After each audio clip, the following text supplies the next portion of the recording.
Amal baiknya kelihatan banyak di dunia. Bantu orang, gak pernah mabuk, gak pernah bunuh orang, gak pernah macam-macam, suka bantu, suka nyumbang, suka macam-macam. Tapi dia gak beriman, kok bisa masuk neraka? Di mana keadilan Allah? Di mana letak keadilan Allah? Kalau ada orang beriman berbuat maksiat saat di dunia, kok bisa masuk surga saat di akhirat? Sementara ada orang tidak beriman, amal baiknya kelihatan banyak di dunia. Bantu orang, gak pernah mabuk, gak pernah bunuh orang, gak pernah macam-macam, suka bantu, suka nyumbang, suka macam-macam. Tapi dia gak beriman, kok bisa masuk neraka? Di mana keadilan Allah? Halo? Pernah dengar pertanyaan ini? Itu pertanyaan itu kalau muncul sekarang itu sebetulnya pertanyaan yang telat. 15 abad yang lalu sudah ada pertanyaan serupa. Jadi kalau ada yang bertanya seperti itu, terima kasih Bu, Pak, pertanyaan bagus sekali. Itu diantara sekian pertanyaan Anda yang paling bagus untuk saat ini. Cuman memang agak telat pertanyaan ini. 15 abad yang lalu sudah ada yang bertanya seperti Bapak dan Ibu. Nah, siapa yang bertanya itu? Sayyidah Aisyah Ummul Mukminin radhiyallahu taala anha bertanya kepada Nabi, ya Rasulullah, itu si fulan belum beriman tapi amal baiknya kelihatan banyak banget, suka bantu, suka nyumbang, suka ini, suka itu, nanti di akhirat masuk surga enggak? Anda tahu, begitu pertanyaan itu muncul, yang turun langsung surah dengan namanya Al-Furqan, ayat yang ke-23. Tuh. Ya, kalau Anda nggak belajar nih isi-isi di Quran, kadang-kadang tuh logika semacam ini kalau iman kita lemah itu bisa langsung jatuh seketika. Dan ketika jatuh pada titik nol itu mudah diarahkan kemanapun. Banyak orang di brainwash kemudian jadi pindah kemana aja. Bahkan nanti bisa keras, bisa kasar, bisa tembak orang, bunuh orang, kerjain ini, kerjain itu. Yang tadinya baik tiba-tiba bisa jadi bermusuhan, bisa jadi macam-macam. Itu hati-hati. Wa qadimna ila ma amilu min amalin faja'alnahu haba'an manthura. Quran surah ke-25 ayat 23. Ini lihat sini. Saya berikan dulu petanya, gambaran singkatnya. Kita tinggal di mana sekarang? Di bumi. Oh. Kenapa? Oh, ya sudah. Kalau sudah tidak ada harapan untuk kehidupan di bumi, maka saya sarankan pindahlah ke Bekasi. Karena banyak sekali harapan di Bekasi. Harapan Indah, Duta Harapan, sampai ujung harapan.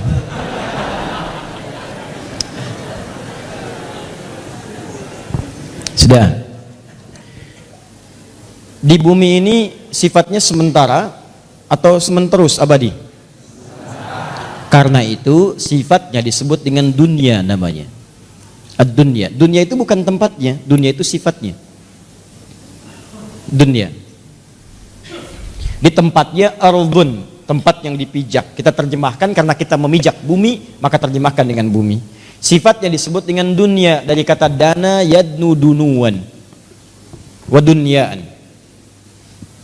Dana yadnu dunuan wa dunyaan. Artinya bisa berarti sesuatu yang dekat dan singkat. Sangat singkat. Dekat, singkat. Wadanal jannataini, dan nanti saat masuk surga Anda bisa mendapatkan semua kenikmatan dekat sekali. Pengen anggur sambil bertelekan, petik. Pengen pisang, ambil. Pengen apel, ambil. Nggak susah, enak, nikmat. Wadanal jannataini dan. Baik. Dunia itu sifat dari kata dana, mengambil makna yang kedua, sesuatu yang singkat. Kenapa kehidupan di bumi disebut dengan dunia? Ingin menunjukkan bahwa semua yang kita jalani rasanya teramat singkat, masanya begitu dekat. Kayaknya baru kemarin kita ketemu, ya iya, sudah punya cucu 5. Kayaknya baru kemarin kita ketemu, ya iya, sekarang sudah ketemu lagi sekarang. Kayaknya baru tadi pagi kita merencanakan taklim, hari ini sudah ada di sini. Kayaknya teman-teman sekalian, dan terasa begitu singkat, kayaknya baru ini, kayaknya baru itu, dan semua sudah berlalu cukup sekian lama. Ini kehidupan di bumi itu semuanya singkat, karena itu disebut dengan dunia sifatnya. Jelas di sini? Walaupun bahasa Al-Qur'annya disebut dengan ardun tempatnya. Ardun itu setiap tempat yang dipijak. Nah, karena kita memijak bumi, maka bumi disebut ardun. Kalaupun Anda sedang misal jalan-jalan atau yang ada kegiatan lain keluar bumi. Misal saya tahun depan mau liburan ke bulan, nah begitu Anda menginjak bulan, maka bulan pun menjadi ardun.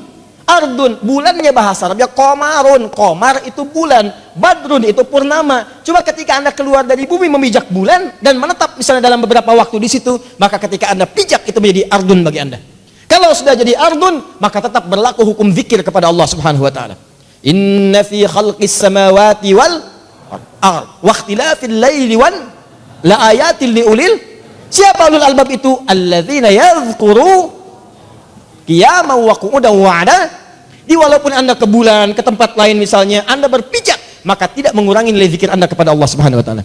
Saya contohkan bulan karena sudah ada orang yang pernah menginjak bulan. Ya, menurut sejarah. Siapa dia? Neil Armstrong, satu lagi? Aldrin, ya ada 3 orang. Yang ketiga? Selamat namanya. Selamat ya. Armstrong dan Aldrin menginjak bulan dengan selamat. Ya. Nah ini, singkat. Ditulis. Masya Allah. Catatnya. Gak ada dalam sejarah itu. Baik. Pertama, Armstrong. Kedua, Aldrin. Ketiga, selamat. Dah. Jadi jangan main-main kalau sedang di bumi, sudah jangan main-main, itu singkat. Ingat, kita itu begitu singkat dan kita celakanya, kita tidak tahu kapan kita pulang. Ini masalahnya. Dan mungkin saja bisa terjadi kapan yang tidak kita kehendaki. Malam ini bisa, besok bisa, kita tidak tahu kapan pulang. Kalau Anda sudah merasa yakin akan pulang, akan meninggal dan begitu singkat, maka orang cerdas pasti akan menyiapkan bekal untuk pulangnya. Kita jangan main-main lagi. Ya, ibadi, kata Allah dalam hadis qudsi, ibadi khalaqtuka lil ibadati fala tal'ab. Hambaku, aku ciptakan kau itu untuk banyak ibadah, jangan banyak mainnya. Wa ma khalaqtul jinna wal insa illa liya'budun. Wa qasamtu laka rizqaka fala tat'ab. Dan kamu mesti yakin aku telah tentukan kadar rezekimu, jangan terlalu lelah. Kerja ini hanya untuk mengumpulkan. Aku udah bagi, kamu berikhtiar, kamu dapat. Kamu mendekat kepada saya untuk ibadah, saya berikan keberkahan dan luaskan rezekimu. Kamu tinggalkan saya untuk mencari dunia, maka saya akan buat kamu sibuk dalam urusan dunia. Kamu merangkak mencari dunia, sibuk, malam mikirin dunia, sore mikirin dunia, siang mikirin dunia. Dan kata Allah, saya pastikan kamu pun tidak akan meraih lebih daripada apa yang telah aku tetapkan untukmu. Di bawah secapek Anda pun dapatnya cuma segitu juga. Jangan terlalu banyak mainnya.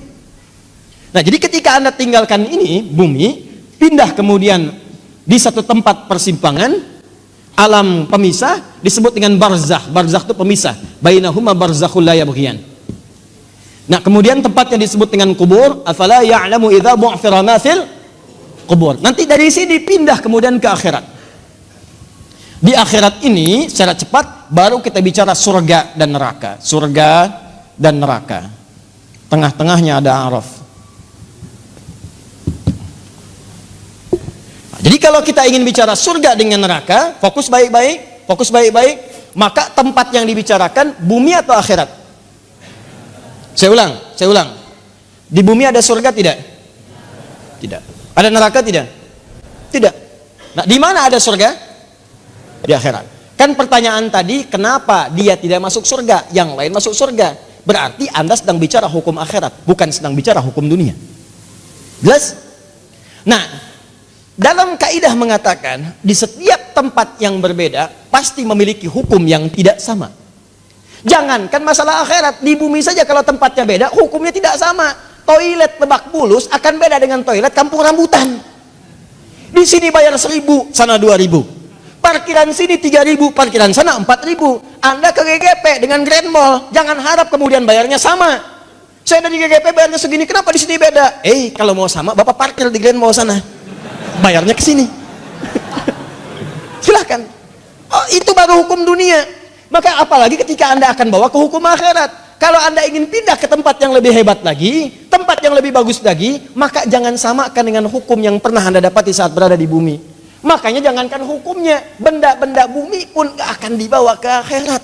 Makanya ketika seseorang kemudian wafat itu artinya meninggalkan bumi, meninggalkan dunia, maka disebutlah kemudian telah meninggal dunia. Kenapa kalimatnya meninggal dunia? Orang sudah paham kok, wafat juga cukup wafat. Kenapa kalimat meninggal dunia dimunculkan? Maksudnya semua hukum-hukum dunia, bekal-bekal dunia akan ditinggalkan ketika dia meninggalkan tempat ini. Ayo, antum yang kumpulkan uang yang banyak, antum kumpulkan handphone yang banyak, yang paling canggih, kumpulkan mobil yang paling hebat, luaskan rumah antum, silahkan. Cuman saya kasih tahu dari sekarang, begitu antum meninggalkan dunia, antum akan meninggalkan semua yang antum banggakan itu. Jadi nggak usah takut. Kalau anda disebut oleh sementara orang kamu nggak kaya, nggak apa-apa, cukup hidup. Toh orang kaya juga kalau meninggal nggak akan dibawa kekayaannya. Silahkan cek gelarnya sama, tinggalnya sama dalam tanah. Nggak percaya silahkan, dia meninggal, antum meninggal, sama aja. Nggak ada orang dikuburkan dengan mobilnya, dikuburkan dengan handphonenya, dengan rumahnya, dengan kebanggaannya, nggak ada. Kenapa? Karena yang dibawa ketika dia pulang ke tempat lain bukan bekal dunianya, ini habis, tinggal. Apa yang dibawa ke akhirat? Yang dibawa itu bekal amal akhirat, bukan dunia. Jadi tidak adil kalau ada orang ke akhirat bawa bekal dunia, itu nggak adil. Yang adil itu siapkan bekal akhirat. Begitu kamu ingin ke sana, bawa bekal itu. Jelas? Nah sekarang persoalannya, apa bekal akhirat itu? Bekal akhirat itu cuma dua. Kalau ingin masuk surga, dua bekalnya. Satu iman, kedua amal soleh. Iman plus amal soleh. Gini caranya. Saya ulang. Satu iman, dua apa? Amal soleh. Buka Quran surah kedua Al-Baqarah ayat 25, paling kanan sebelah atas. Wa basyiril ladzina amanu, iman, wa amilus solihati, amal soleh, anna lahum jannatin tajri min tahtihal anhar.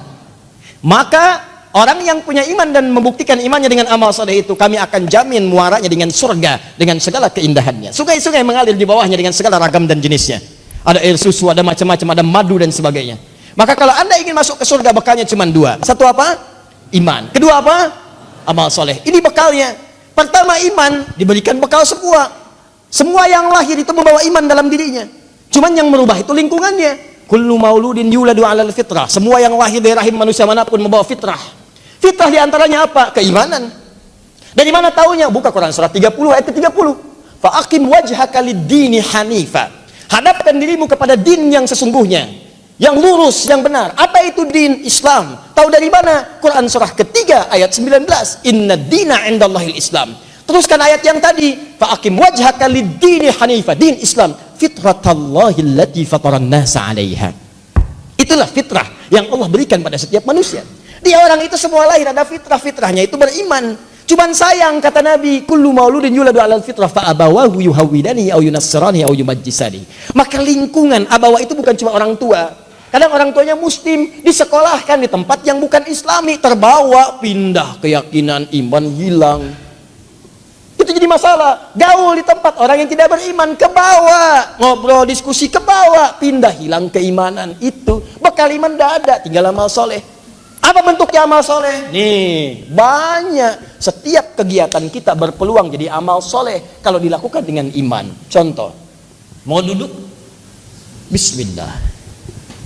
Begitu saya duduk, itu kalimat bismillah ya, itu yang menjadikan duduk saya mendapatkan pahala. Itu yang disebut dengan amal soleh. Saya ulang ya, saya ulang. Fokus. Semua kegiatan di dalam Islam, dan saya pastikan kepada anda, saya mencoba untuk meneliti di beberapa yang lain, saya tidak temukan, cuma di Islam. Ya, ini kaidah kita. Jadi kalau ditanya bisa jawab, bukan dalam konteks merendahkan yang lain, tidak. Perhatikan baik-baik. Cuma di dalam Islam yang semua aktivitasnya itu bersanding dengan doa, dari mulai bangun tidur sampai tidur lagi. Silahkan cek. Bangun tidur kita ada doanya? Ada. Cek di tempat lain, anda tidak akan temukan. Bahkan diatur.